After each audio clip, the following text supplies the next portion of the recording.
네, 안녕하십니까. 저는 한국과학창의재단 박은혜 연구원입니다. 오늘 제4회 사이브리지 저명한 과학자 세계로의 초대 사회를 맡게 되었습니다.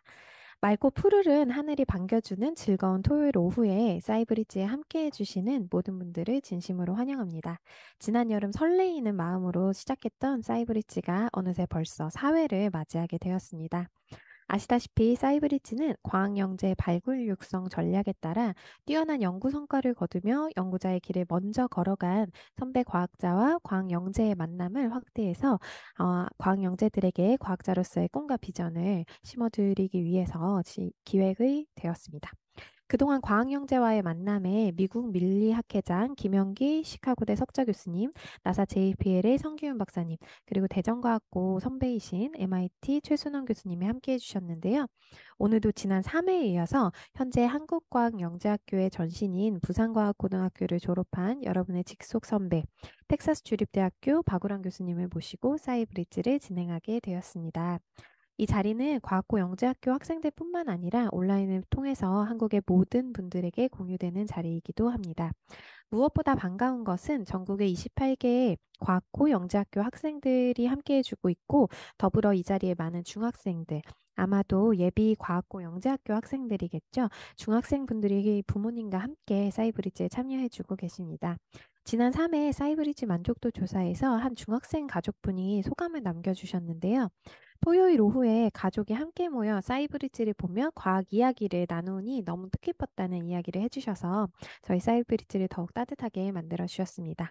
1회부터 4회까지 적극적으로 함께 해주고 계시는 전국의 모든 학생과 국민분들께 진심으로 감사를 드립니다. 이제 본 강연을 시작하도록 하겠습니다. 사이브리지는 강연 40분 그리고 학생과의 질의응답 40분으로 구성이 되어 있고 12시 20분에 마무리될 예정입니다. 현장에 참여해 주시는 분들께 질문을 받아서 마지막으로 현장에서도 답변을 드릴 테니 끝까지 함께 해주시고 질문을 당첨되시는 분들은 맛있는 31가지 아이스크림 드릴 테니까 선물 받아도 가시기를 바랍니다. 그럼 네 번째 사이브리지 강연을 맡아주실 과학자 박우람 교수님의 주요 양력을 짧게 소개해 드리도록 하겠습니다. 박우람 교수님은 부산과학고등학교를 졸업하시고 서울대학교에서 기계공학 전공으로 학석사를 공부하신 후에 미국 존스 홉킨스 대학교에서 기계공학 박사를 취득하셨습니다. 현재는 텍사스 주립대학교 달라스 캠퍼스에서 기계공학과 부교수로서 연구와 후학 양성에 매진하고 계십니다. 특히 2014년에는 IEEE 테이즈 최우수 논문상을 수상하시기도 했는데요. 이 연구는 구조생물학에서 풀어야 하는 문제를 로봇공학에서 사용하는 수학을 활용해서 풀었다는 것이 가장 매력적인 연구입니다. 오늘 사이브리지에서는 이렇게 학제 간의 융합을 훌륭하게 이루어내고 계시는 과학자를 모시게 되었네요. 박우람 교수님께서는 또한 굉장히 열정적인 과학 커뮤니케이터이시기도 합니다. 2022년 대중을 위해서 쉽게 설명하는 재미있는 과학도서, 일상 속의 과학 이야기라는 과학도서를 출간한 작가님이시기도 합니다. 그래서 오늘 교수님께서 저희와 함께 나눠주실 이야기가 굉장히 기대됩니다. 오늘의 주제는 의료와 생명공학을 위한 로봇 기술입니다. 그럼 이제 박우람 교수님을 한번 모셔보도록 하겠습니다. 각자 계신 곳에서 마음속으로 큰 박수를 부탁드립니다. 네, 안녕하세요. 박우람 교수입니다. 저는 지금 텍사스 주립대학 달라스 캠퍼스에서 교수로 일하고 있습니다. 어, 오늘 강연에 참석해 주신 학생분들도 다른 여타 어, 부모님들도 일반인 여러분들 모두 환영하고요. 참석해 주셔서 감사합니다. 특히 이 자리를 마련해 주신 창의재단 여러분들께도 깊이 감사를 드립니다. 오늘 의료용 로봇에 대해서 좀 얘기를 해볼 텐데요. 어, 의료 로봇과 함께 다른 일반적인 로봇에 대해서도 한번 재밌는 이야기를 한번 나눠보도록 하겠습니다.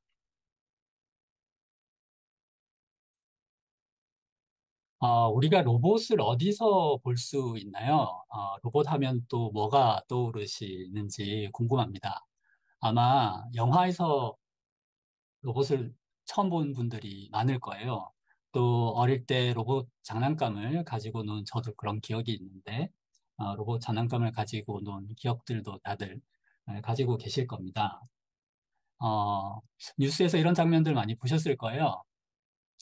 자동차를 만들거나 기계 만들 때 로봇을 사용하기도 하죠. 또 요즘은 로봇 기술이 상당히 발전을 해서 오른쪽 아래에 보는 것처럼 보스턴 다이내믹스라는 회사가 상당히 유명해졌는데 사람의 모습과 비슷하기도 하고 행동도 상당히 비슷한 로봇이 개발되어 있는 상태입니다. 또 제일 오른쪽 아래에 보이는 로봇은 테슬라에서 만든 로봇이고 아직은 기초 단계이긴 하지만 앞으로 어떻게 발전할지 상당히 기대가 되고 있습니다. 실제로 로봇이 우리 일상에 자주 보이진 않지만 가만히 생각해 보면 로봇으로 우리가 상당한 혜택을 누리고 있어요. 아까 얘기했듯이 산업 현장에서 로봇 많이 쓰이고 있고요. 또 산업 현장에서 로봇이 쓰일 때 요즘은 작업자와 함께 협동을 하기도 합니다. 또 화성에 로봇을 보내기도 하죠. 오른쪽 끝에 보이듯이 청소용 로봇도 있고요. 아래 가운데 보이는 것처럼 밀리터리 로봇이라고 해서 군사용으로도 로봇이 많이 쓰입니다. 왼쪽 아래에 보시는 것처럼 오늘 의료용 로봇에 대해서 조금 더 깊이 있게 얘기해 볼 생각입니다. 로봇을 얘기하기 전에 로봇의 전체적인 모습에 대해서 한번 생각을 해보도록 하죠. 로봇이 처음에 만들어질 때 사람들은 아마도 사람의 모습을 먼저 생각했던 것 같아요. 사람이 생각하고 움직이는 모습을 그대로 따라하는 어떤 기계 시스템을 생각했다고 볼 수 있는데, 그렇기 때문에 사람의 모습을 보면 로봇의 모습이 또 보이기도 합니다. 사람에게는 골격이 있고 관절이 있죠. 그 골격을 움직이기 위해서 근육이 있고요. 또 여러 가지 감각기관을 통해서 환경과 자기 자신을 어, 느끼게 됩니다. 그 감각기관을 통해서 들어온 정보를 해석해서 어떤 몸을 제어하게 되죠. 그걸 이 브레인에서 담당하고 있고요. 거기에 해당하는 부분들이 로봇에는 다 있습니다. 골격, 관절, 링크라고 불리고 조인트라고 불리고요. 근육은 액추에이터가 담당하고 감각기관은 여러 가지 센서를 통해서 담당하게 됩니다. 또 로봇 인텔리전스, 로봇 지능이라고 불릴 수 있겠네요. 로봇 지능을 통해서 로봇을 컨트롤하게 됩니다. 이렇게 생긴 로봇이 대부분인데 오늘 처음에 얘기해 볼 거는 휴먼을 닮은 로봇을 먼저 조금 얘기를 해볼게요. 어, 이게 대략 한 10년 전 이야기인데요. 여러분들이 아시다시피 후쿠시마에서 원전 사고가 있었어요. 그 원전 사고가 있었을 때 사람들이 그 원전 사고가 터진 곳에 접근을 하지 못했어요. 당연하게도 방사능이 나오고 있기 때문이었죠. 그래서 사람들이 왜 로봇을 보내지 않냐라는 질문을 많이 했는데 안타깝게도 그런 재난 현장에 보낼 수 있는 로봇이 사실 없었어요. 솔직히 아직도 없는 것 같아요. 이 정도의 규모의 사고라면 아직도 믿고 보낼 만한 로봇은 없는 상태예요. 그만큼 로봇을 개발한다는 게 쉬운 일은 아닙니다. 그러나 우리가 단계적인 노력을 통해서 그런 로봇을 만들고 있는 중간이라고 얘기할 수 있겠습니다. 오른쪽에 보이는 것처럼 그런 로봇을 만들기 위해서 사람들이 이런 노력을 하고 있는데요. 어, 이 슬라이드의 타이틀에 적힌 것처럼 DRC라는 로봇 디자인 대회 같은 게 있었어요. 한 10년 전에 미국에서 있었는데 국제 대회였습니다. 어, 당시 그 출품된 로봇들이 사실 일반인들의 눈에 보기에는 조금 실망스러운 면이 없잖아 있었어요. 물론 로봇을 직접 하시는 분들은 이 정도의 발전도 대단하다고 생각을 했고 또 포기하지 않고 계속 발전을 시켜왔기 때문에 또 지금은 또 10년 정도가 지났기 때문에 상당한 수준으로 발전해 있는 상황입니다. 지금 화면에 보시는 로봇이 한국에서 만든 로봇이고 이 대회에서 사실 1등을 했었습니다. 요즘 로봇은 이 정도 수준이고요. 아마 이 비디오를 보신 분들도 많이 있을 텐데 지금은 현대자동차의 자회사가 되어 있는 보스턴 다이내믹스라는 회사에서 만든 로봇이고요. 보시는 바와 같이 거의 사람과 비슷한 수준의 에, 움직임을 보여줍니다. 어떻게 보면 사람보다 더 멋있게 움직이기도 하죠. 이 안에 들어간 여러 가지 기계적인 또 전자적인 기술들은 정말 대단하다고 보입니다. 근데 이러한 휴머노이드 로봇, 휴먼을 닮은 로봇에는 한 가지 이 로봇 공학자들이 100% 풀기는 조금 힘든 문제가 하나 있어요. 여기서 보이는 것처럼 로봇이 사람을 닮기 시작하면 웬만해서는 사람이 보기에 예쁜 로봇을 만들기가 쉽지 않습니다. 그래서 이런 개념이 만들어졌는데요. 아마 아시는 분들이 많이 있을 것 같은데, 언패니 밸리, 우리말로 그대로 번역을 하자면 섬뜩한 계곡 이렇게 번역이 되는 건데요. 이 그래프에 보시면 오른쪽 축이 사람을 얼마나 닮았는가를 나타내고요. 세로축이 그러한 로봇을 봤을 때 우리는 어떻게 느끼는가 하는 걸 측정한 겁니다. 이 그래프에서 보는 것처럼 처음에 시작은 아무것도 없어요. 그러니까 예를 들면 산업 현장에서 쓰이는 로봇을 보면 우리는 감정적으로 뭐 좋지도 않고 싫지도 않습니다.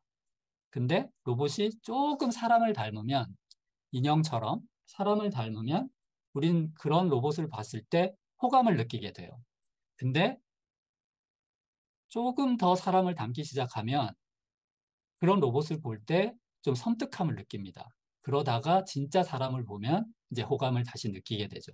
이런 언캐니 밸리 문제가 있기 때문에 휴머노이드 로봇을 만드는 사람들은 공학적인 접근만 해서는 이 문제를 해결할 수가 없어요. 그래서 이 언캐니 밸리 문제가 로봇 공학을 하는 사람들이 항상 다른 분야와 이렇게 코업을 해야 된다는 예제가 되는 부분이기도 합니다.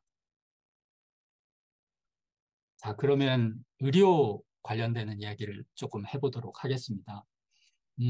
의료는 아무래도 우리에게 아주 중요한 문제이고요. 누구나 한 번쯤은 어, 어, 감기에도 걸리고 수술을 받아야 될 경우도 있고 그러니까요.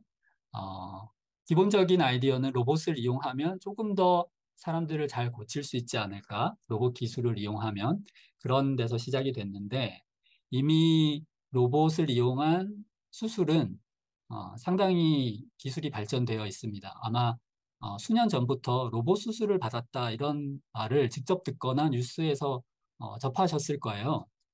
근데 기술적인 상세 사항을 모르시는 분들은 아마 이런 그림을 상상하실지도 모르겠어요. 로봇, 휴머노이드 로봇이 다 모든 걸 알아서 수술을 하고 진단을 하는 그런 걸 상상하실지 모르겠는데, 사실 여기는 큰 문제가 하나 있죠. 우리가 과연 로봇을 믿을 수 있을까?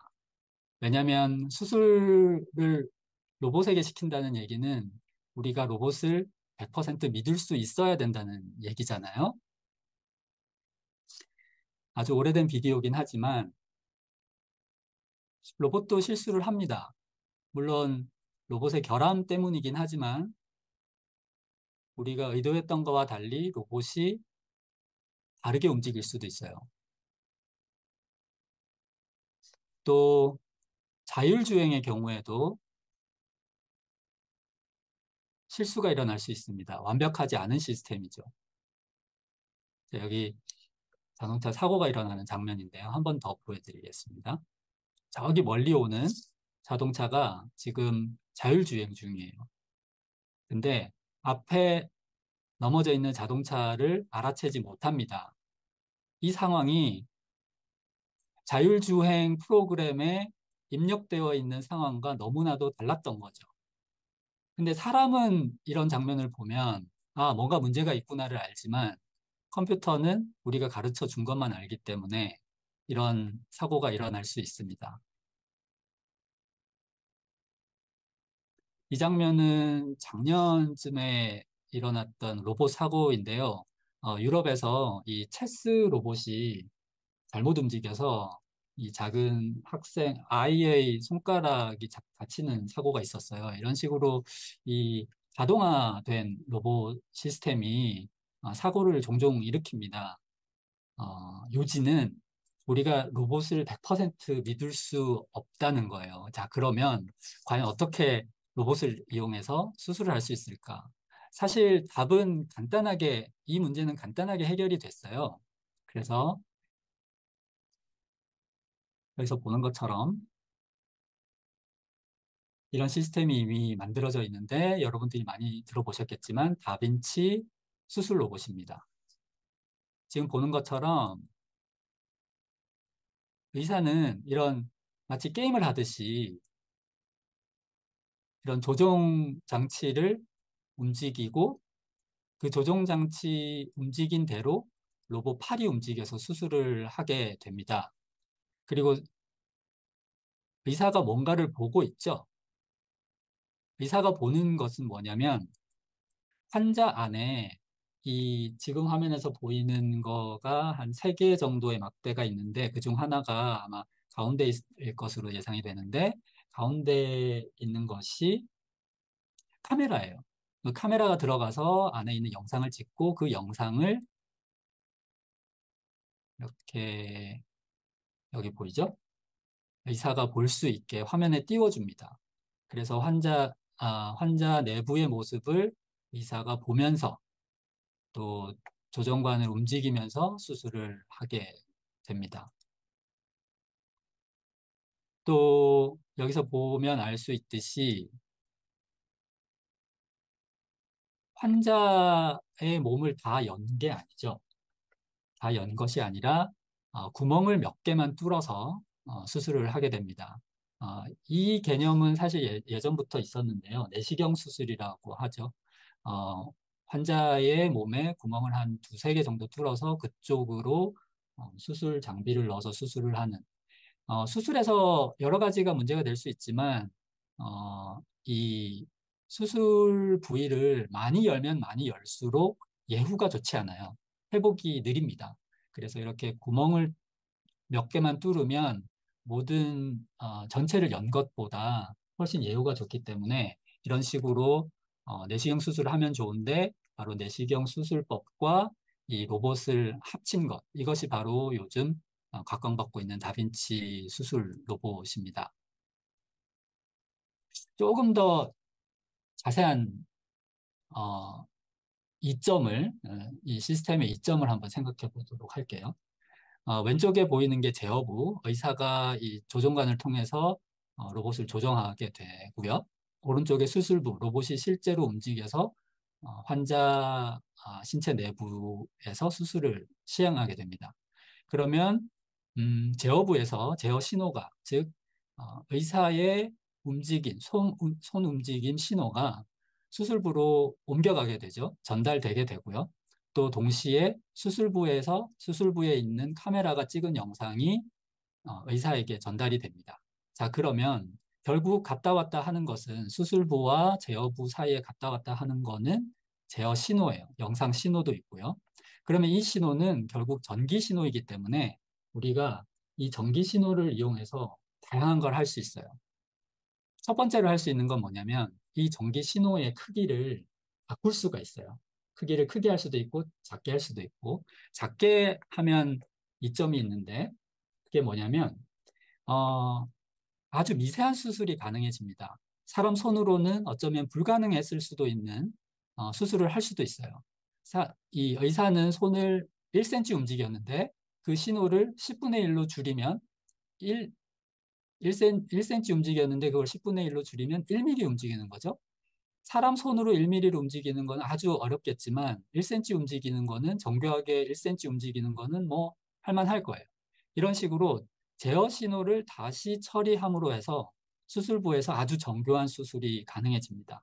또 영상 신호를 조작하면 또 이점이 있을 수 있는데요. 사람 눈으로 직접 신체 내부를 봤을 때는 어, 의사에 따라서 어떤 부위를 잘 못 알아볼 수도 있고요. 또 경험이 많은 의사는 알 수 있지만 경험이 많지 않은 의사들은 뭔가를 놓칠 수도 있어요. 그러나 영상 신호를 옮겨갈 때, 로봇 설저리에서 영상 신호를 넘겨줄 때 영상 처리를 하게 되면 의사가 비록 그 부분을 미리 알아채지 못했다 하더라도 이 시스템이 알아서 이 부분에 문제가 있습니다. 저 부분은 건드리지 말아야 합니다. 하는 식의 영상 신호 처리를 해줄 수가 있습니다.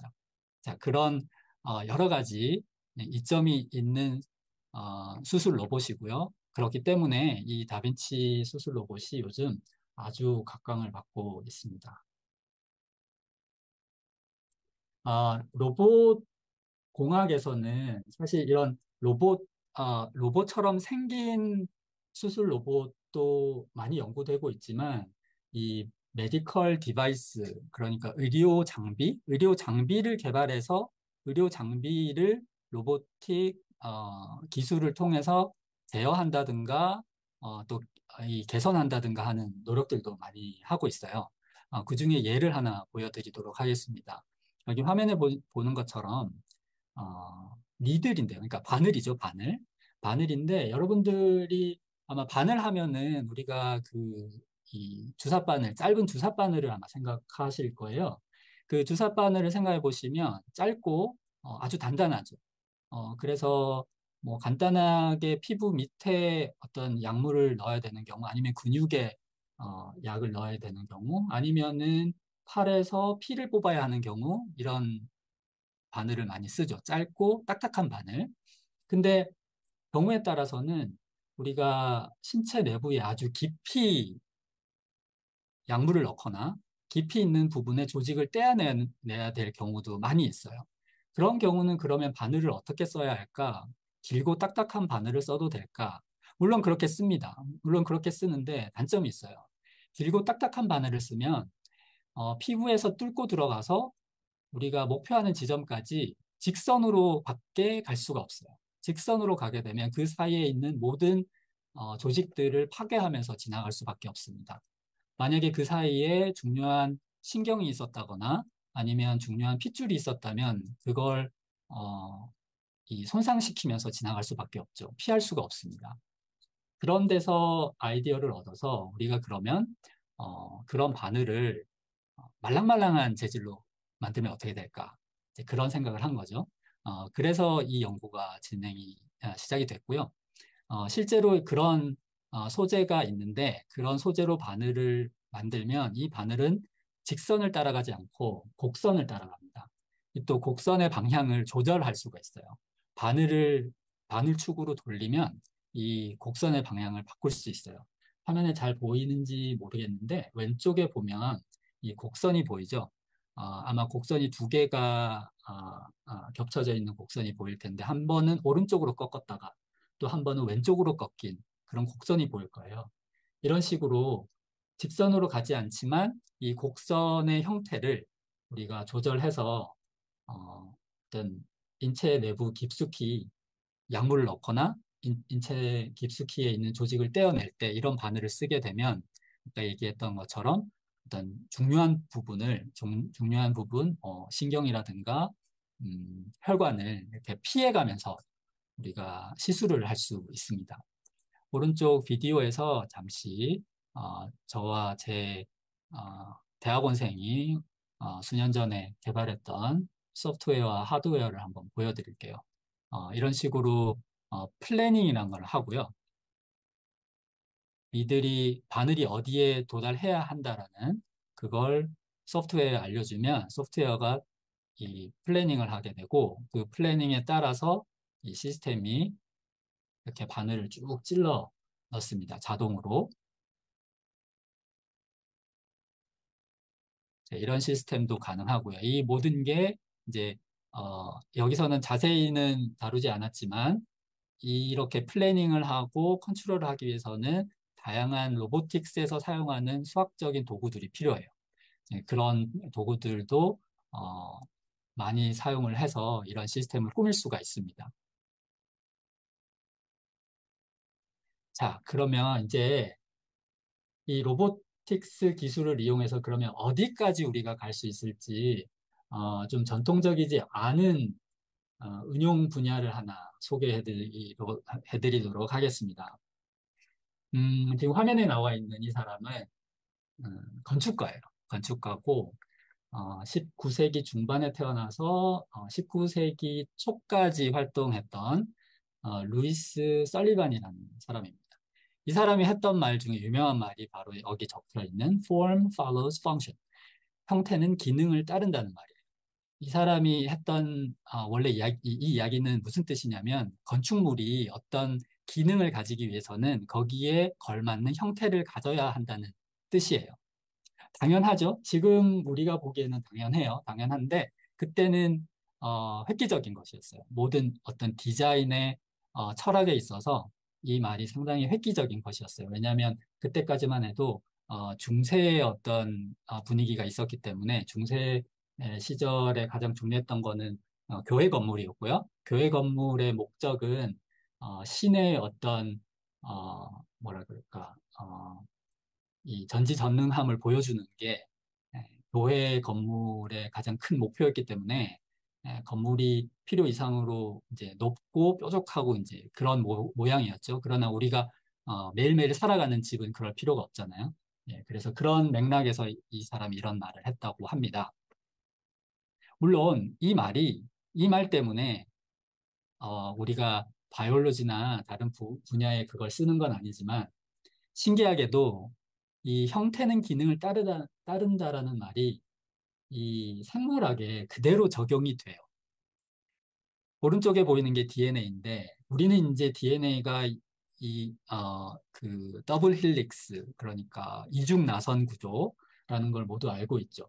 그러나 이걸 알기 전에는 사람들이 과연 이 유전 정보가 이 부모 세대에서 자식 세대로 어떻게 넘어가는지 뭔가 넘어가는 것 같긴 한데 어떻게 넘어가는지에 대해서 자세히 몰랐어요. 자세히 몰랐는데 DNA 구조가 밝혀지면서 이게 어떻게 기능하는지를 알게 됐어요. 오른쪽 옆에 보이는 게 리보솜인데 세포소 기관이죠. 세포소 기관인 리보솜은 그 안에서 이 다른 단백질들을 만들어내요. 그 단백질을 만들어내는 것도 이 리보솜의 모양 때문에 어떻게 만들어내는지 우리가 알 수 있어요. 그 말은 아까 얘기했듯이 형태는 기능을 따르는 거죠. 형태가 그렇게 생겼기 때문에 그런 기능이 가능한 거고, 그걸 바꿔 얘기하면 모양을 보면 기능을 우리가 유추할 수 있어요. 그게 이 구조 생물학, 스트럭처럴 바이올로지의 핵심입니다. 자, 그러면 이제 우리는 그 모양을 알아야 돼요. 대부분의 이 생명체에는 프로틴이 있고 단백질이 있고 이 단백질이 뭐 면역 체계나 여러 가지 효소들을 구성하고 있기 때문에 이 단백질의 구조를 알아내는 게 상당히 중요합니다. 그게 바로 구조 생물학의 핵심 주제입니다. 자, 그래서 그 구조를 알아내는 여러 가지 방법이 있는데요. 그 중에 하나가 여기 나와 있는 것처럼 크라이오 일렉트론 마이크로스코피, 이게 줄여서 크라이오 EM이라고 불리는 건데 한국말로는 극조온 전자 현미경법 뭐 이렇게 해석이 되는 거예요. 극조온이라는 말이 붙은 이유는 바로 이 단백질을 얼리기 때문인데요. 단백질을 얼린 다음에 그걸 거기에다가 전자 빔을 쏴서 여기 중간에 그림처럼 2차원 사진을 만들어내요. 사진을 찍는다고 보면 되는데 이 사진은 엑스레이랑 비슷하다고 생각하면 돼요. 엑스레이처럼 투과된 사진을 찍어요. 투과된 사진을 찍은 다음에 오른쪽에 이제 이그젠플이 있는데 예시가 있는데 이렇게 흑백으로 된 투과된 사진을 찍으면 단백질 모양이 여러 개가 찍히죠. 그 단백질 모양 여러 개를 모아가지고 다시 수학적으로 재구성을 하면 3차원 구조가 만들어집니다. 이, 이, 이 방법을 만들어낸 세 사람이 오른쪽에 보이죠? 이분들이 2017년에 이 연구로 음, 노벨상을 받았고요. 물론 이 연구가 시작된 거는 거의 이로부터 한 30년 전에 시작된 거로 알고 있어요. 자, 그러면 이 문제는 과연 풀기가 쉬운가? 사실 상당히 어려운 문제고요. 또 어떻게 보면 그 로보틱스랑 좀 관련이 없어 보이는데, 조금만 참으면 로보틱스랑 어떻게 관련이 지어졌는지 알 수 있습니다. 자, 여기 보이는 게 오른쪽에 있는 여러 가지 사진들이 아까 얘기했던 그 전자빔을 쏴서 단백질을 찍은 거예요.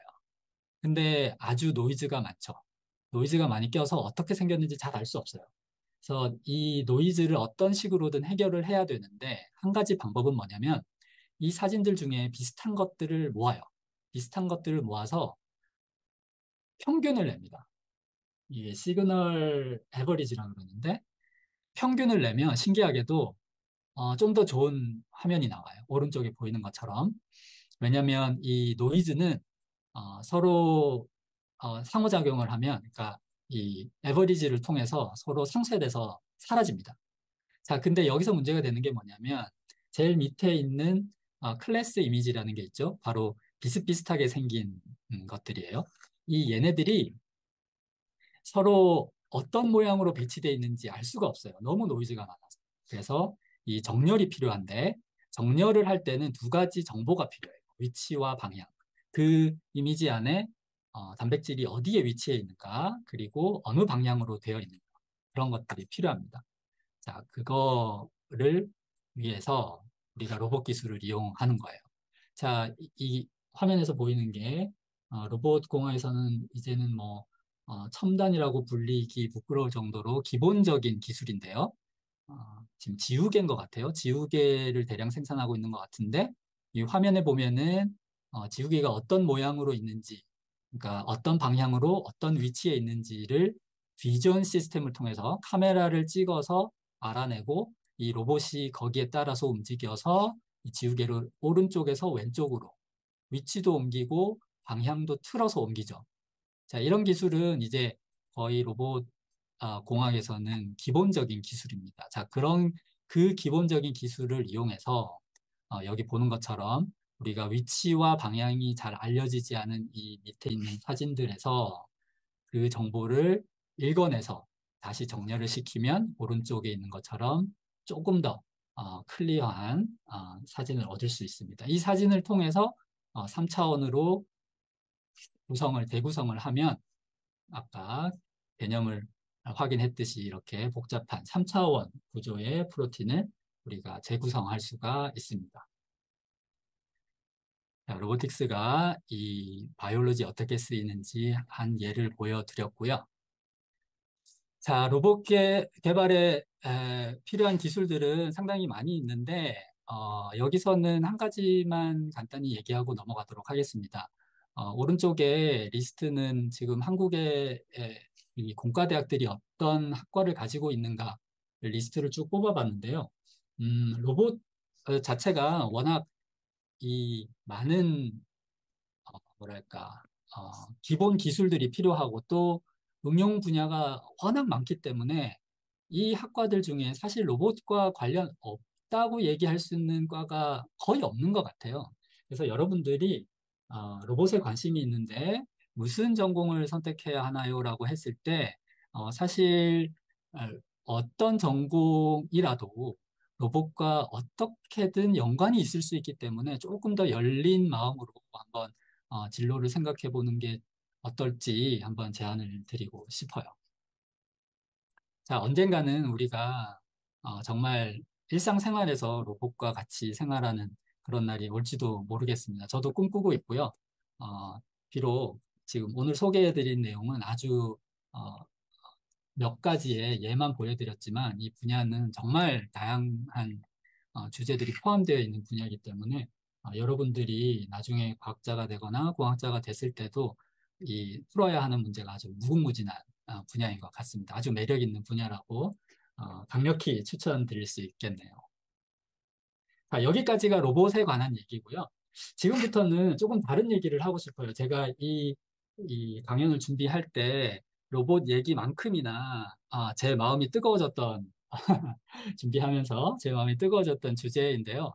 자, 여러분들이 과학을 사랑하는 분들이니까 여러분들에게 또 과학을 사랑하기 때문에 앞으로 과학자로서 어떻게 나가야 할지에 대한 여러 가지 얘기를 해보고 싶어서 제가 이 내용을 준비를 해봤습니다. 자, 잠시 프랑스로 상상의 여행을 떠나보도록 하겠습니다. 자, 프랑스 하면 생각나는 거, 아마 에펠탑이 그중 하나겠죠.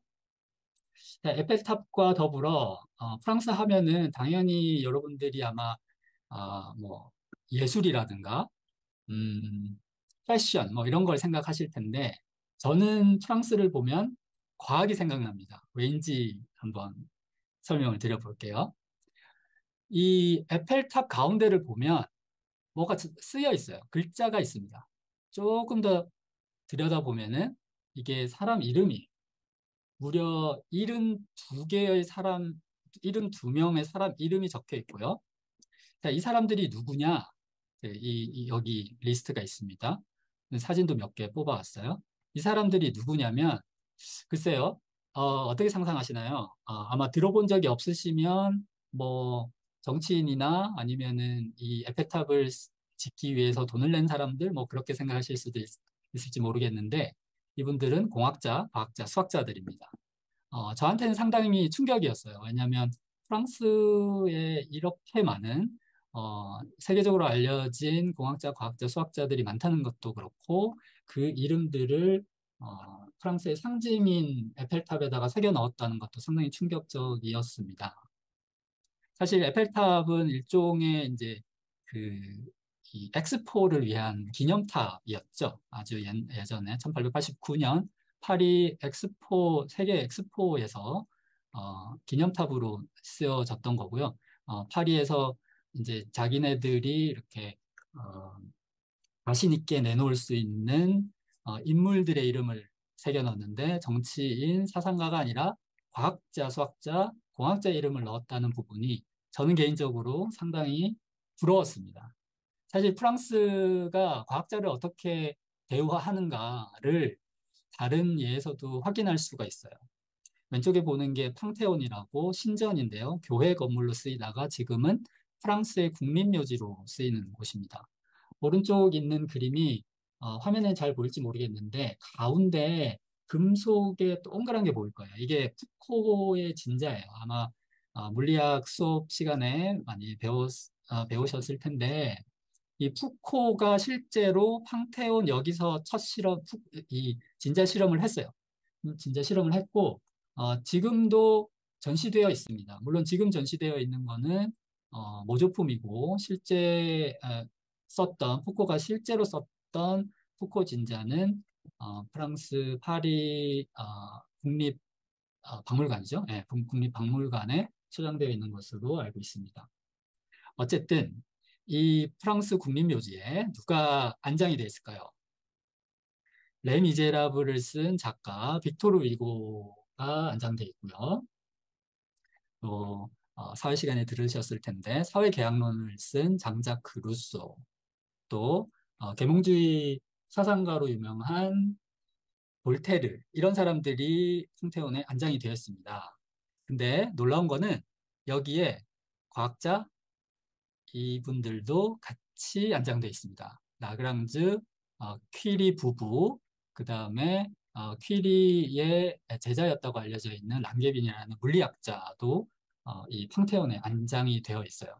자, 여기서 알 수 있듯이 이 프랑스 문화에서 이 과학자들이 어느 정도의 지위를 그러니까 대우를 받고 있는지 우리가 알 수 있는 대목이 되겠습니다. 사실 이런 건 영국에서도 확인할 수가 있어요. 웨스터민스터 사원인데요. 왼쪽에 보이는 게 작년에 찰스 3세가 대관식을 했던 곳으로 또 유명하죠. 물론 대관식은 항상 여기서 열립니다. 영국의 대관식은. 자, 여기에 웨스터민스터 사원에 또 왕족 정치가 대부분입니다. 근데 여기에 아이작 뉴턴이 안장이 되어 있습니다. 두 번째 분은 찰스 다윈이고요. 아시다시피 세 번째는 스티븐 호킹입니다. 이런 과학자들이 웨스터민스터 사원에 있어요. 자, 이런 식으로 이 서양 문화권에서 과학자들이 어떤 대우를 받는가. 우리로서는 조금 부럽다고도 할 수 있지만 또 우리가 전체적인 이 인류 전체를 봤을 때 이 과학자의 위상이라는 것이 어떤 국가나 문화권에 따라 조금씩 다른 대우를 받을 수도 있지만 과학자가 된다는 게 얼마나 큰 특권인지 또 인류 사회를 위해서 얼마나 큰 일을 할 수 있는지 그 가능성을 생각해 본다면 정말 이 프라우드를 느끼기에 부족함이 없다. 그렇게 생각이 듭니다. 자, 제가 지금 미국에 있는데요. 미국 얘기도 조금 해보겠습니다. 시간이 조금 모자라긴 한데, 조금 빨리 해볼게요. 자, 미국에 없는 것. 입시 경쟁, 보습학원, 국정교과서, 왕따 문제. 뭐가 없을까요? 놀랍게도 미국에는 미국 그러니까 초중고 과정에 국가에서 지정하는 국정교과서가 없어요. 물론 한국에도 이제 많이 바뀌어서 저희 때와 달리 하나의 국정교과서를 쓰는 경우는 거의 없다고 알고 있습니다. 그래도 검정교과서라고 해서 국가에서 어느 정도 이렇게 지정된 몇 개의 교과서 중에 하나를 선택하도록 되어 있는 것으로 알고 있는데요. 미국에는 왜 국정교과서가 없을까? 제가 답이 있어 이 질문을 드리는 건 아니고요. 이 질문에 답을 하다 보면 조금 좀 재밌는 생각들을 우리가 할 수 있지 않을까 해서 이 질문을 던져보는데요. 조금 더 재밌는 질문으로 바꿔보면, 미국에는 왜 검정 교과서가 없어도 괜찮을까라고 한번 생각을 해보도록 하죠. 자, 상상을 한번 해봅시다. 여러분 물론 한국에서 태어났지만, 여러분이 다시 태어났는데, 그 여러분이 태어난 나라가 100년 동안 세상에서 가장 강력하고 부유한 나라입니다. 그리고 본보기로 삼을 다른 나라가 없어요. 부러운 나라도 없습니다. 또 이 전 세상을 이끌고 간다는 자부심도 있는 나라에 여러분이 태어났다고 생각을 해봅시다. 자, 그러면 그런 나라에서는 교육자들이 어떻게 학생을 교육해야 될까요? 하나의 교과서로 모든 학생을 똑같이 가르쳐야 할까요? 아닐 것 같죠? 제가 여기서 미국을 필요 이상으로 미화시키고 싶은 생각은 없는데 사실 미국이 이런 지위에 있는 것 또한 사실이죠. 100년 이상 세상에서 가장 강력한 나라이기도 하고 또 세상을 리드하고 있는 나라이기도 합니다.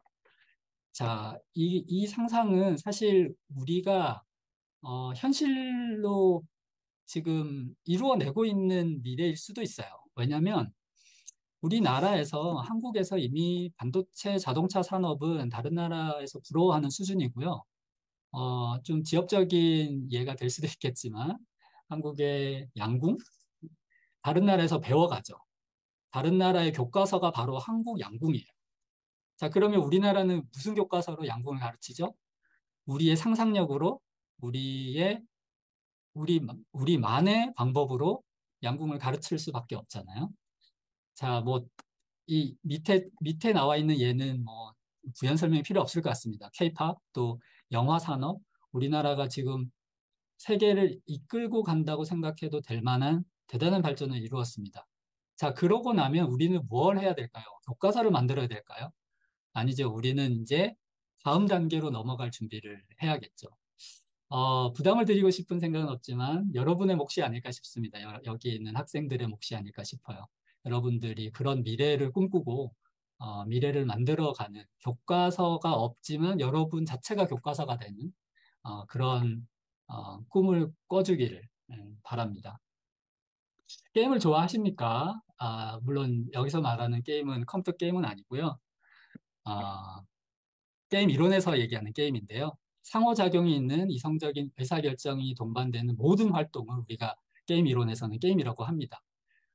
간단하게 말씀드릴게요. 유한 게임과 무한 게임이 있어요. 게임 이론에는. 유한 게임은 스포츠 경기를 생각하시면 돼요. 모든 게 제한적이고, 참가 규칙 같은 게 제한적이고, 목표는 1등. 입시나 음악 콩쿠르 같은 게 유한 게임이고, 무한 게임은 그와 반대로 참가 규칙이 유동적이에요. 또 그 게임의 목표가 1등을 하는 게 아니라 게임을 계속하는 거예요. 뭐 예를 들자면 취미생활이나 회사 경영, 국가 운영 이런 것들이 되겠죠. 우리가 1등 국가가 되기 위해서만 국가를 운영하는 건 아니죠. 1등 아닌 나라들도 무수히 많은데 우리는 행복하게 그 국가 안에서 살 수 있습니다. 그런 식으로 이 무한 게임의 영역이 사실은 우리가 더 중요하게 생각해야 되는 부분이라고 생각해요. 개인적인 수준에서는 여러분들이 어, 앞으로의 진로를 정할 때 이런 것들을 같이 생각해 보면 어떨까 제안을 드리고 싶어요. 특히 입시에 관련해서는 아무래도 유한 게임으로 생각하기 쉬운데 우리가 인생 전체를 놓고 봤을 때 입시라는 거는 그 한순간이에요. 그 한순간에 유한 게임을 위해서 너무 많은 거를 희생한다든가 너무 집중을 하게 되면 여러분이 결국 어, 맞닥뜨리게 될 인생 전체는 무한 게임인데 그 무한 게임에서 승리할 수 없을 수도 있기 때문에 한번 이 부분을 생각해 보면 어떨까 해서 제가 이 부분을 설명을 좀 드렸습니다. 네, 긴 시간 경청해 주셔서 감사합니다. 고맙습니다. 네, 박우랑 교수님 감사드립니다. 오늘 강연에서 특히 마음을 울렸던 것은 과학자가 어떻게 역사를 바꾸어왔으며 그런 과학자들에게 많은 존경과 지지를 또 보내줬던 세계적인 사례를 저희에게 프랑스와 또 미국으로 안내를 해주시면서 들려주셨던 이야기가 참 흥미로웠습니다. 우리 학생들에게 참 많은 생각을 심어주는 그런 시간이었을 것 같습니다.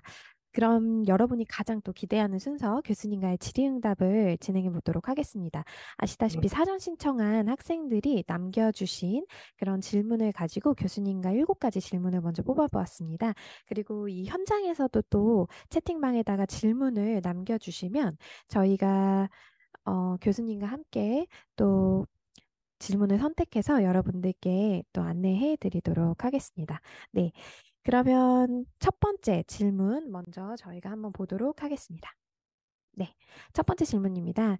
교수님, 의료용 로봇을 만들기 위해서는 공학적인 기술뿐만 아니라 의학적인 지식도 알고 있어야 되기 때문에 의공학자가 되기 위해서는 많은 학업량이 필요하다고 들었습니다. 고등학교와 대학교에서 어떤 것들을 익혀야 뇌공학자나 의공학자로 성장할 수 있는지 물어보는 질문이었는데요. 이 분야에 정말 관심이 많은 학생인 것 같아요. 교수님 의견을 좀 부탁드리겠습니다. 네, 이 로봇 분야 자체가 상당히 이 기술, 여러 가지 기술이 쓰이는 분야여서, 한 사람이 모든 걸 다 할 수는 없는 것 같아요. 또 그렇기 때문에 매력 있는 분야이기도 하고요.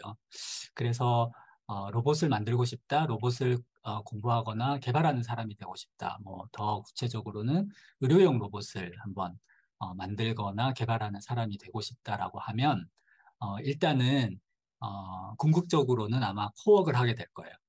이 다양한 전공을 한 사람들이 모여서 로봇을 개발하거나 로봇을 연구하는 그렇게 될 것인데 그렇기 때문에 여러분들의 각자의 분야에서 뭐 예를 들면 공학이면 뭐 기계공학과나 뭐 전자공학과 아니면 컴퓨터 사이언스 뭐 이 정도가 주된 학과가 될 텐데 물론 그건 많은 아니지만요.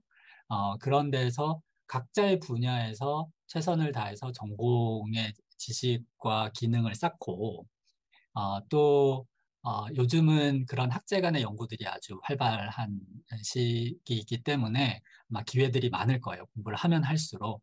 그래서, 그런 학제 간의 공동 연구가 일어나는, 로봇을 이용하는, 그러니까 로봇을 개발하는 공동 연구가 일어나는 곳을 계속, 찾아보면 아마, 좋은 기회들을 얻을 수 있지 않을까 생각되고요. 또 하나 덧붙이자면, 요즘은 첨단 과학 공학일수록 어, 이 축적되어 있는 지식의 양이 상당히 많기 때문에 아마 개개인이 공부하는 양도 조금 많을 거고 공부하는 시간도 조금 길게 걸릴 수 있어요.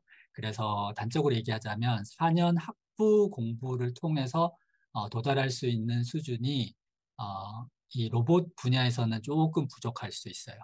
그래서 그 학부 이후에 이 대학원 공부까지 포함해서 공부를 하신다면은 로봇 공학 공부에 아주 좋은 결과를 낼 수 있지 않을까 생각을 합니다.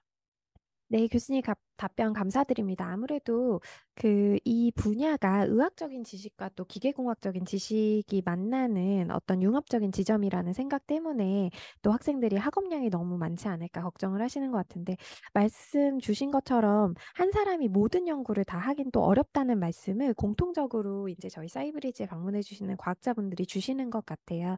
그래서 한 분야에서 깊이 있게 하면서 또 그 분야 맞닿은 분야, 같은 분야에서 다른 연구자들과 함께 협력 연구를 할때 더 좋은 시너지가 일어나가고 결국은 궁극적으로 세상을 바꾸는 그런 연구와 기술이 탄생하게 되는 것 같다는 생각을 하게 되었습니다.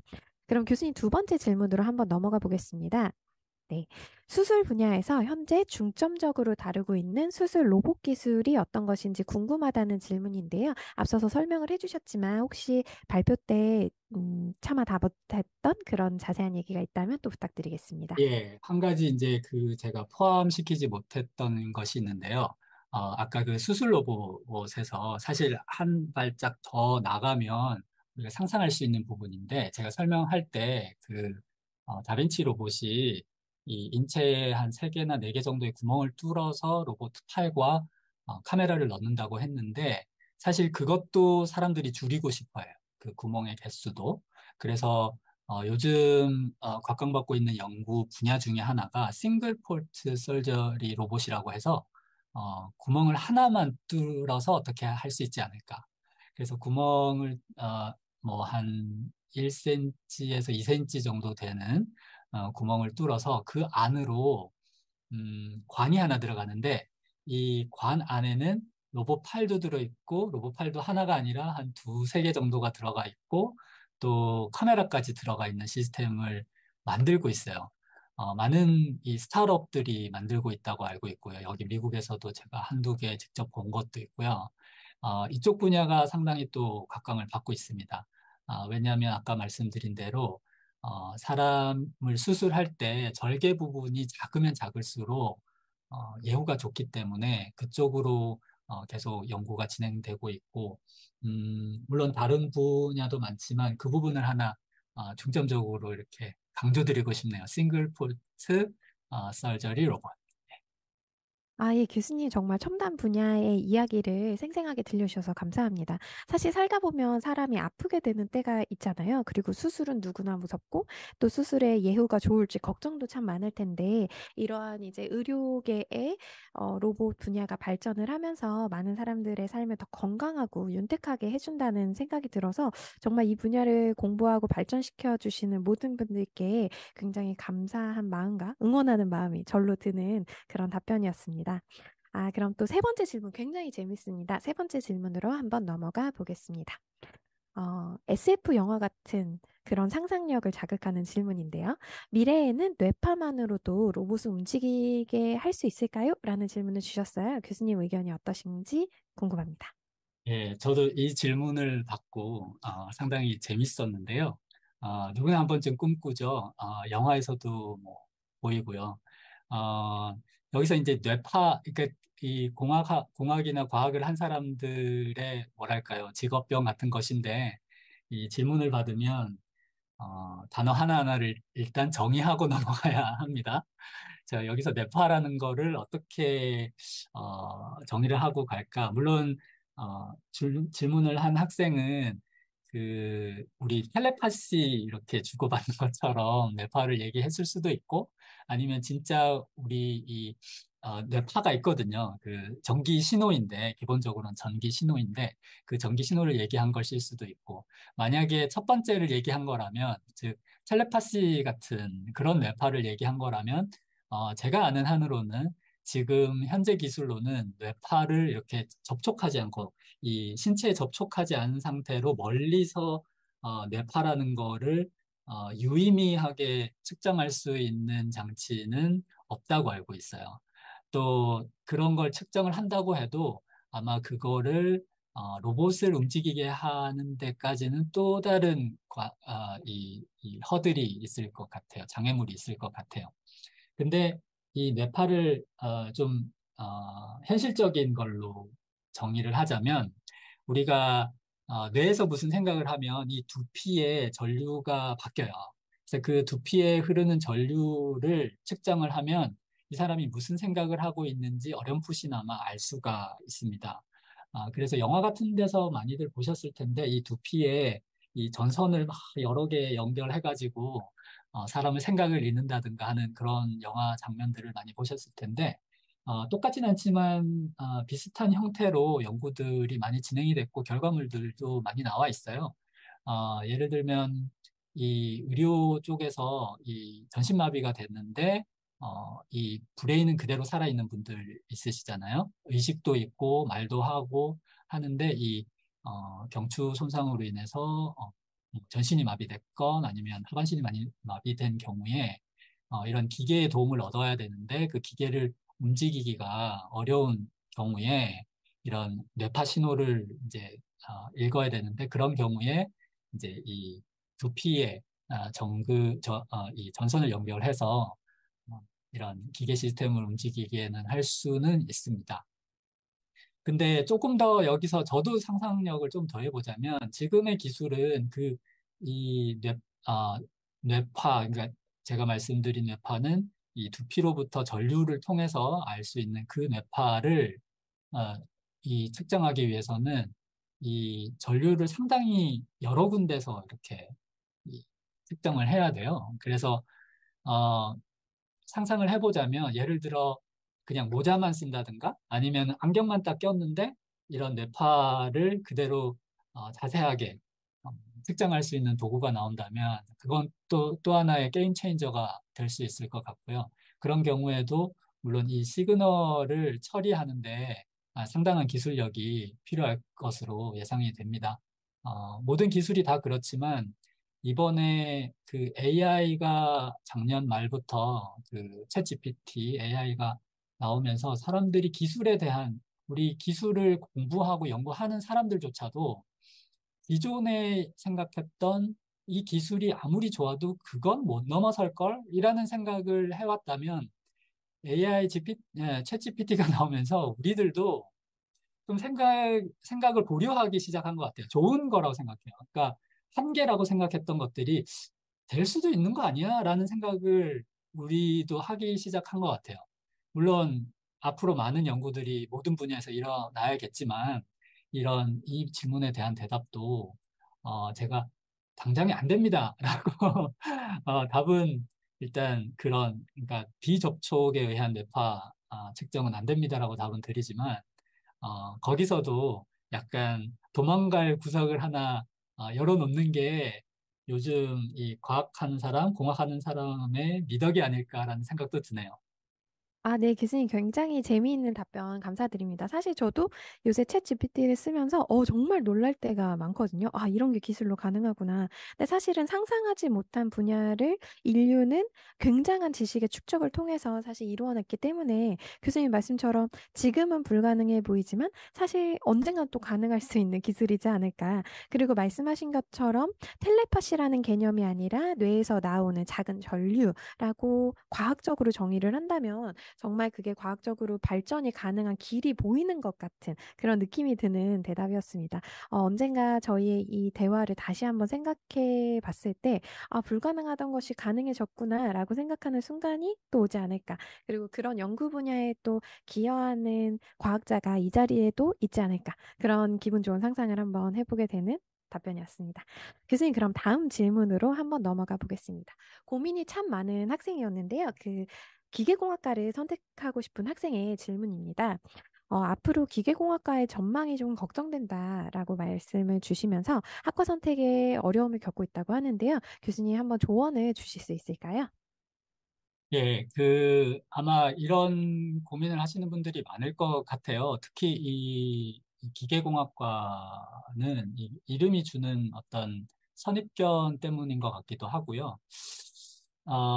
단적으로 말씀을 드리면 기계공학에서 과연 우리가 기계를 만드는지 한번 우리 생각해 볼 필요가 있는데, 기계공학을 전공하신 분들은 다들 아실 거예요. 기계공학에서 실제로 기계공학과에서 가르치고 배우는 내용들이 사실은 생각보다 상당히 첨단에 가까운 것들이 많이 있어요. 어, 다르게 얘기하자면, 일반인들이 생각하는 우리가 예전에 뭐 그냥 기계, 그냥 전통적인 기계를 만드는 수준의 그런 기계공학은 사실 지금 뭐 세계 어느 나라도 4년제 기계공학과에서 중점적으로 다루지 않아요. 그러니까 그게 필요 없어서가 아니라 이미 음, 포화된 기술이기 때문에 오히려 그거보다 더 첨단에 가까운 내용들을 더 가르치기 위해서 우리가 노력을 하거든요, 대학에서는. 그래서, 음, 이, 구체적으로 전망이 왜 걱정이 되는지는 이 질문 한 문장만 봐서는 알 수는 없지만, 만약에, 그게 걱정이라면, 그러니까 기계공학 자체가 조금 올드하지 않나. 그래서 걱정이 되는 것이라면, 기계공학뿐만 아니라 지금 대학에서 학과로 존재하고 있는 많은 이 학과들이 대부분이 존재할 이유가 있기 때문에 존재하는 거거든요. 산업계에서 쓰이고 공학계, 과학계에서 쓰이기 때문에 그래서 존재하는 것이니까 그런 전망에 대한 고민은 살짝 접어두시고 오히려 본인이 정말 그 기계공학이라는 전공에 정말 열정이 있는가, 관심이 가는지, 열정이 생기는지, 그걸 더 중점적으로 자신에게 물어보고 자신에게 대답을 하다 보면 조금 더 이 좋은 답을 얻을 수 있지 않을까 그런 생각이 듭니다. 아예 교수님 답변 감사합니다. 기계공학이 시대에 뒤처진 학문이라는 것은 오해다. 우리는 첨단을 달리는 학문이다라는 교수님의 예, 어떤 자부심과 네, 경험이 담겨 있는 답변 같다는 생각을 했습니다. 앞서 교수님의 강연에서 보셨던 것처럼 사실은 로봇이 인간이 하지 못한 일들을 대체해주는 역할을 상당히 많이 하잖아요. 그만큼 첨단 중에 첨단 그리고 인간의 삶을 윤택하게 해주는 그런 학문이라는 생각을 확실하게 하게 해주시는 그런 강연과 답변이었습니다. 그럼 다음 질문 한번 넘어가 보도록 하겠습니다. 교수님을 제가 앞서서 굉장히 뛰어난 또 열정적인 과학 커뮤니케이터라고 소개를 드렸는데 어떤 계기로 과학교육 저변 확대에 관심을 가지시게 되었는지 궁금합니다. 과학교육 전공자로서 매우 궁금하고 배우고 싶어요. 이렇게 질문을 주셨는데요. 한번 답변을 부탁드리겠습니다. 예, 제가 개인적인 이런 경험들을 조금 드려야 될 것 같은데요. 제가 보자, 한 5년, 6년 전쯤에 우연찮은 기회로 이곳 제가 살고 있는 곳에 이 로컬 신문에, 지역 신문에 과학 칼럼을 쓰기 시작을 하게 됐어요. 그때 제가 과학 칼럼을 한 달에 하나씩 이제 쓰면서 처음에 시작할 때는 뭐 한두 개 정도로 시작을 했다가 그게 이제 거의 5년, 6년 계속 매달 쓰고 있는데 그걸 쓰면서 저도 참 많이 배웠고요. 또 그걸 쓰면서 이 대중들이 생각보다 과학에 관심도 많으시고 또 또한 모르는 것도 좀 계시지만 그런 것들을 깨달았을 때, 이게 이렇게 되는 거였구나. 우리가 이렇게 생각하고 있었지만 그게 아니구나라는 걸 깨달았을 때 또 느껴지는 그런 희열들이 있으시더라고요. 물론 저도 있고요. 네, 그러면서 관심을 가지기 시작했고요. 음, 또 여러 다양한 해외의 사례, 뭐 물론 요즘은 과학 커뮤니케이터라고 해서 유튜브에도 한국에도 많으시고요. 예, 그런 채널들도 저도 즐기면서 보고 있거든요. 그러면서 이런 대중들이 함께 과학을 이른바 즐기는 과학으로 접할 수 있으면 우리가 전체적으로 어, 뭐라 그럴까 과학 지능이라고 할까요? 그런 것들을 즐길 수 있지 않을까, 과학 지능이 올라가면서 예, 그런 생각도 했고, 또 해외 사례들이 또 저한테는 자극이 되기도 했었는데요. 미국에도 아주 예전에 칼 세이건이라고 이제 천문 물리학자가 있었죠. 워낙 유명하니까 코스모스 그 책을 쓰기도 했고, 물론 그 전에 그 이 방송으로 또 더 유명하신 분이시기도 하지만 하여튼 서양 쪽에서는 그 칼 세이건을 시작으로 해서 여러 이 과학을 대중에게 소개하는 분들의 활동들이 있어 왔고 또 그런 활동들이 제가 어릴 때 그런 활동들을 보면서 과학자를 꿈꾸기도 하고 또 제가 미약하나마 또 반대의 입장에서 그런 활동들을 통해서 지금 자라나는 미래의 과학자들이 좀 더, 더 강렬한 흥미를 느끼고 또 다양한 시각을 제시해 줄 수 있는 과학자로 자랄 수 있지 않을까. 예, 그런 기대를 가지고 이런 활동을 시작하게 되었고요.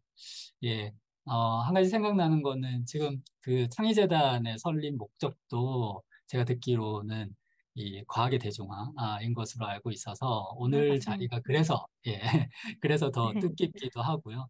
또 제가 최근에 알게 된 소식인데, 물론, 이게 예전부터 알려져 있었지만 저는 최근에 들었어요. 그 영국 왕립연구소에서 매년 크리스마스 렉처라고 그 대중을 위한 요즘은 이제 그 중고등학생들을 위한 그 렉처로 더 유명하기는 한데 아주 예전엔 그게 200년의 역사를 가지고 음. 있다고 하더라고요.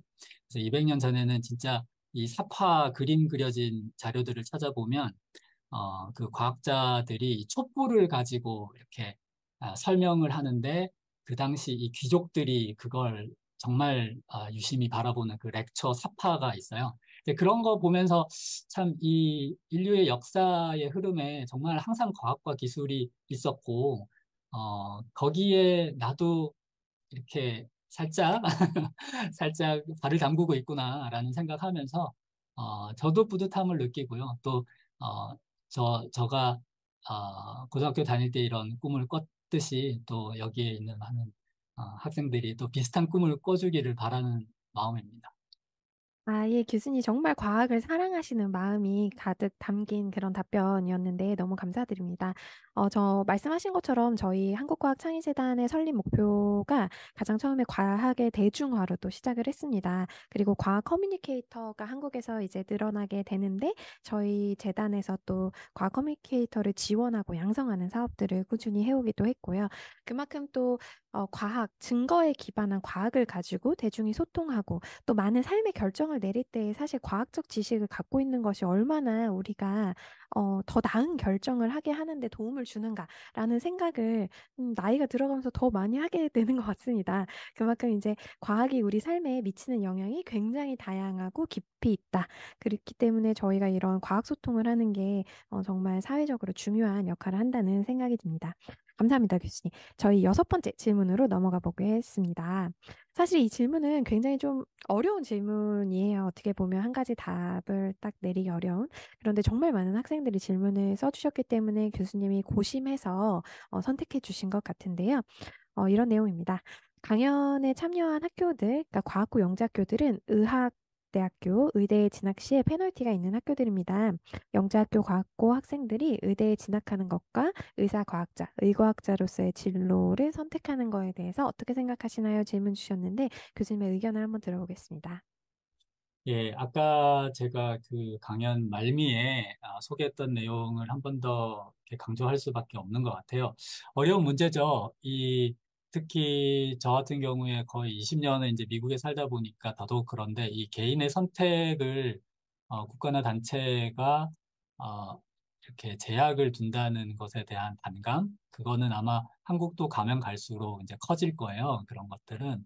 그런데, 그 전에 이 그런 어떤 이 제도에 의한 제약 뭐 그런 것들을 생각하기 전에 지금 의대로 쏠리는 이유에 대해서는 우리가 다들 알고 있죠. 다들 알고 있는데 음 조금 더 깊이 있게들 생각을 해봤으면 좋겠어요. 아까 얘기했듯이 우리가 어떤 게임을 하고 있는가, 어떤 게임에 우리가 지금 소속되어 있는가.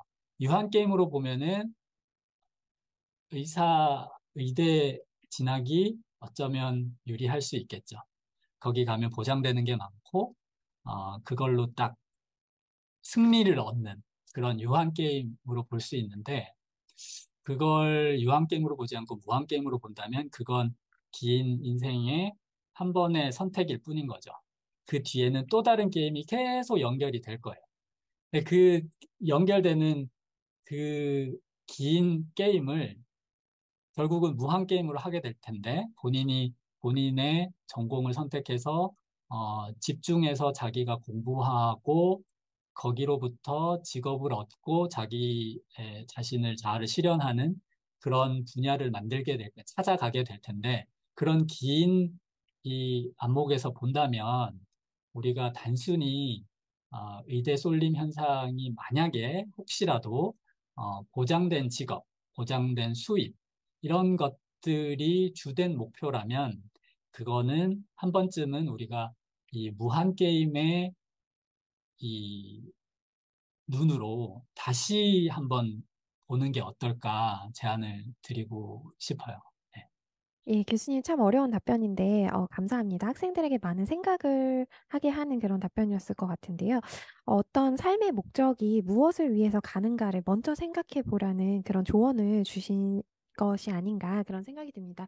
그리고 교수님께서 또 저에게 따로 말씀을 하실 때 과학자의 삶을 선택하게 되면 정말 수많은 무궁무진한 진로의 길이 있다. 그만큼 다양하고 재미있고 또 보람이 있는 길로 이어지는 과학자의 길이 본인 선택하신 게 너무나도 만족스럽고 그 길로 많은 사람들이 왔으면 좋겠다 이런 얘기를 또 저한테 사전에 나눠주셨던 것이 또 기억이 납니다.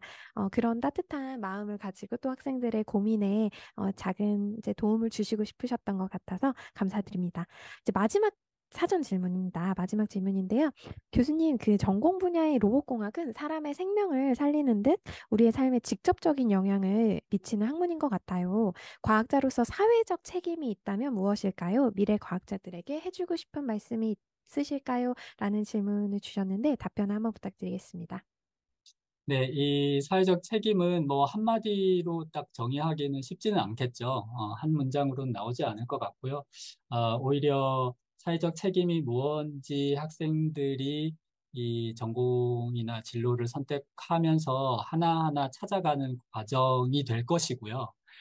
거기에서 길잡이가 될 만한 방향을 하나 제시를 해드린다면 저는 그러니까 인류의 역사를 찬찬히 공부해 보시고 또 특히 과학의 역사, 과학 기술이 우리 인류에 어떤 영향을 미쳤는지를 한번 자세히 공부해 보십사 추천을 드리고 싶어요. 왜냐하면 결국은 과학 기술이 인류를 발전시켜 왔고 그 발전된 기술을 통해서 우리가 많은 혜택을 받고 있잖아요. 그 기술은 결국 사람에게서 왔고 그 기술을 만들어내고 발전시킨 사람들의 헌신이 있었기 때문인데 그 헌신의 길에 여러분들이 서 있는 거거든요. 네, 그렇다면 결국 여러분들이 역사가나 정치가나 사상가가 역사를 만드는 것 같지만 그들과 함께 우리도 같이 역사를 만들고 있다라고 생각을 하면 그런 맥락에서 본다면 우리의 책임 또한 당연히 같이 따라오는 거 아닐까 생각이 들고요. 또 하나는 많은 분들이 또 알고 계시긴 할 텐데 특히 한국의 경우에 지금 한국의 한정에서 좀 이야기를 풀어보자면 한국의 경우는 R&D 예산, 그러니까 연구개발 예산이 국가 전체로 봤을 때 이제 GDP 대비해서 얼마나 R&D에 쏟아붓고 있는가 그 예산을 봤을 때 전 세계의 2위거든요. 이스라엘이 1위고 한국이 2위예요. 그만큼 우리나라가 이 R&D, 이 연구개발에 엄청 진심인 나라예요.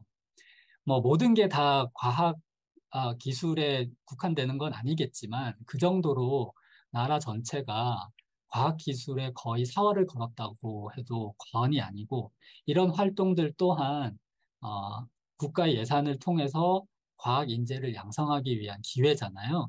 자, 그렇게 봤을 때 한국에서 과학자로서 이제 성장한다는 거는 결국 사회로부터 많은 혜택을 받으면서 성장을 하는 거기 때문에 또 그에 부응해서 사회에 또 돌려주는 것이 그 선순환을 일으키는 좋은 방향이 되지 않을까 그렇게 생각을 합니다.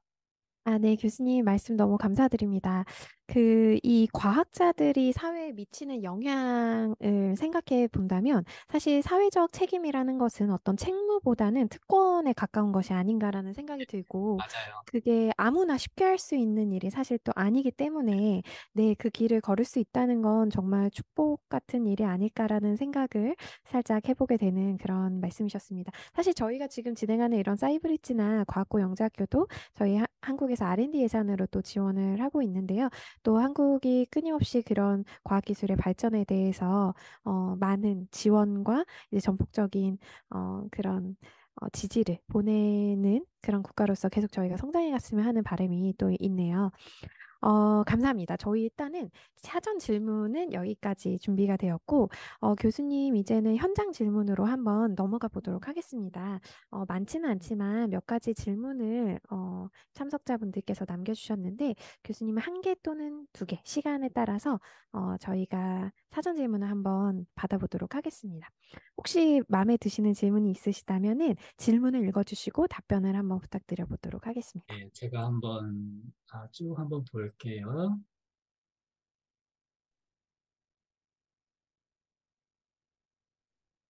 잠시만요. 교수님, 여기 보니까 질문 중에서 혹시 예, 슬럼프가 오셨을 때 예, 저도 그걸 공감하시는 마음이, 봤는데, 그쵸. 예, 들었을 때 어떻게 하셨나요? 이렇게 예, 그 물어보셨는데, 괜찮은 질문인 것 같네요. 예, 네. 어느 분야나, 무슨 전공을 하든, 그 전문 분야에 계시는 분이건, 똑같이 슬럼프라는 게 오겠죠? 저도 그렇고요. 그러니까 힘들다 혹은 앞으로 나아가지 못하는 것 같다. 이런 생각들, 느낌들 또 공부할 때도 그렇고요. 학생 때도 그렇고 다 느끼는 것 같은데 글쎄요. 이것도 정답은 없겠지만 음, 저는 그런 것 같아요. 그런 말 있죠. 카르페 디엠이라고 그 순간을 잡으라라는 라틴어로 제가 알고 있는데 그 슬럼프가 어떨 때 이렇게 좀 잘 오는 것 같냐면, 너무, 목표가 클 때? 아니면은 내가 설정한, 방향이 너무 너무 딱딱할 때. 내가 꼭 글로 가야 되는데, 나의 결과는 이렇게 나야 하는데, 라는 것에 자기가 갇히면 꼭 슬럼프가 오는 것 같아요. 그래서, 아까 얘기했듯이, 결국은 무슨 전공을 선택하던 전문 분야에서 일을 하시던 이 모든 건 다 결국은 무한 게임인 것 같거든요. 무한. 계속 그 게임을 해야 돼요. 그 전공에서 전문 분야에서 계속 뭔가를 만들어내고 자기 자신을 증명하는 그게 이 전문인으로서의 이제 일종의 특권인데 그 과정을 안 되는 것도 즐기고 되는 것도 즐기는 그 무한 게임의 영역에서 그걸 봐야지. 그게 아니라 나는 어느 시간까지 뭐를 딱 해야 돼. 어느 시간까지 어떤 결과를 내야 돼. 우리 같은 경우에는 1년에 논문을 몇 개를 꼭 써야 돼. 이런 식의 어떤 숫자화된 어떤 경쟁에 들어가면 그거는 베스트한 방향은 아닌 것 같아요. 그게 결국은 슬럼프를 불러오지 않나 그런 생각도 들고요. 또 슬럼프가 왔을 때 조금 뒤로 물러서서 이 전체적인 상황을 무한 게임으로 한번 보는 게 어떨까? 여기에는 그 누구도 경쟁자가 있는 게 아니라 계속 굴러가게만 하면 되는데 그걸 경쟁으로 보기 시작하면 힘들지 않나. 예, 그런 생각이 좀 들었습니다. 이 질문 딱 봤을 때 그런 생각이 드네요. 아예 교수님 감사합니다. 사실 저희가 사람이기 때문에 어떤 날에는 재밌었다가 어떤 날에는 또 힘들었다가 이렇게 좀 왔다 갔다 하는 마음이 생기는 때가 누구나 있는 것 같습니다. 근데 이제 꾸준히 사실은 그 분야에서 정진을 했을 때 보람이 남고 또 연구 결과가 남고 성과가 남고 그것이 또 한 걸음 다시 뛰게 하는 그런 원동력으로 되지 않나 그런 생각을 해보게 됐습니다. 예, 시간이 너무 빨리 갔어요, 교수님. 그래서 마지막으로 혹시 학생들한테 해주고 싶은 한마디 좀 부탁드려도 될까요? 예, 오늘 많은 이야기 나눴는데요. 오늘의 이야기가 어떤 마침표로 여러분들한테 남기보다는 물음표로 남았으면 좋겠어요. 제가 뭐 이런저런 로봇에 관한 정보도 드리고, 뭐 사진도 보여드리고, 동영상도 보여드리고, 또 그 후반부 강연에서는 여러 가지 것들을 또 로봇 아닌 내용들을 보여드렸는데, 그런 부분들이 어떤 정보의 형태로 여러분들한테 다가가는 게 아니라, 그러니까 어떤 마침표로 딱 이렇게 찍히는 게 아니라, 그런 것들을 보면서 아마 본인들이 학생 각자가 어떤 퀘스천이 생기고 궁금증이 생기고 생각들이 생겼을 거예요. 그런 물음표가 생겼을 때 절대 그 물음표를 내팽개치지 마시고 그 물음표를 잡고 그걸 다시 느낌표로 만드는 순간이 오시기를 바라고요. 그 과정에서 여러분 각자가 큰 사람으로 거듭나기를 바라봅니다. 감사합니다. 예, 교수님 감사합니다. 오늘 준비된 순서는 모두 마치게 되었습니다. 제4회 사이브리지 웨비나 어떠셨나요? 오늘은 과학자가 바꿔온 인류의 역사에부터 아주 미세한 움직임으로써 질병을 치료하는 로봇의 작은 움직임, 그리고 발전까지 다양한 스케일을 넘나드는 과학 이야기를 나누어 보았습니다. 가장 기억에 남는 그런 이야기는 저희가 만약에 과학의 발전을 기다란 역사의 다리를 놓는 것이라고 생각했을 때 한 명의 과학자가 그 기다란 다리 속에서 하나의 돌을 놓는 그런 역할을 하는 것이 아닌가라는 생각을 해봤는데요. 커다란 역사의 다리 위에서 내가 한 명의 주체자가 되어서 돌을 놓을 수 있다는 건 굉장한 특권이자 설레는 일이라는 생각이 들었습니다. 여러분이 생각하시는 여러분이 놓을 수 있는 하나의 돌은 무엇인가요? 그 여러분의 빚어내는 역사의 돌 위에 그 긴 여정 속에 과학기술정보통신부와 한국과학창의재단은 늘 응원하면서 여러분을 함께 지지하도록 하겠습니다. 아쉽게도 이렇게 토요일 오전에 만나는 사이브리지는 이제 단 하나의 회차만을 남겨두고 있습니다. 다음은 뉴욕대학교 정수영 교수님께서 인공지능 시대의 계산 내과학이라는 주제로 11월 11일 토요일 오전 11시 10일, 11, 11을 기억하시면 되겠네요. 여러분을 찾아옵니다. 그리고 올해 마지막 사이브리지는 12월 22일에 한국과학창의재단에서 개최하는 과학영재교육 페스티벌에서 펼쳐집니다. 많은 기대와 관심을 부탁드리고 참여를 또 해주시면 너무 감사할 것 같습니다. 오늘도 함께 해주신 여러분들 모두 감사드리고요. 교수님과 여기서 함께 인사드리도록 하겠습니다. 모두 행복한 토요일 오후 되시기 바랍니다. 감사합니다. 감사합니다.